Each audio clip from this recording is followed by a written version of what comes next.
Welcome to the Good Times We Share. Today we're sharing with you a very simple and easy banana bread recipe. We hope you enjoy it as much as we do. So to get right into it, we are going to get 400 grams of mature banana. So this should be equal to about 3 large, really mature bananas.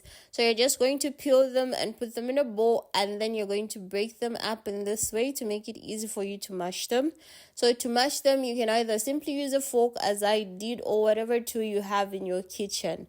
So once you're done, make sure they are nice and mushy, and after that you're going to add 40 grams of plain white yogurt, 15 mils of milk, 2 large eggs, 80 mils of vegetable or olive oil, and half a teaspoon of white vinegar.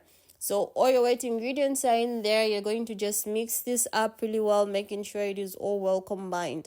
And after this, you're going to get a nice bowl and put in your dry ingredients. So 250 grams of all-purpose flour, 150 grams of sugar, 8 grams of bicarbonate of soda, and a pinch of salt. And just mix all this well together.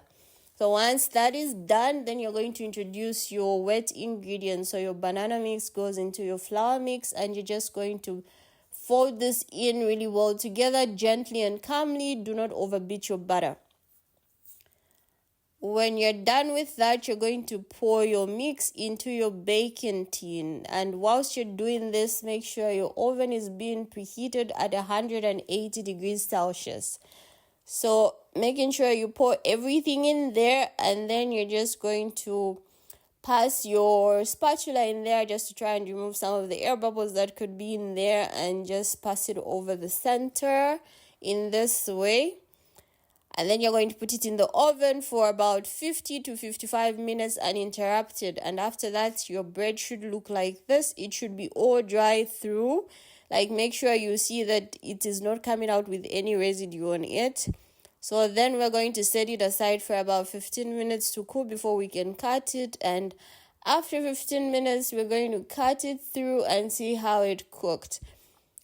So when you cut it, you should notice it should be dry inside. It shouldn't be wet. Sometimes you might have a bit of banana still showing wet, but it should be mostly dry. So this is how it should look like. It looks delicious, and it is. Buon appetito a tutti. Until next time, it's bye-bye.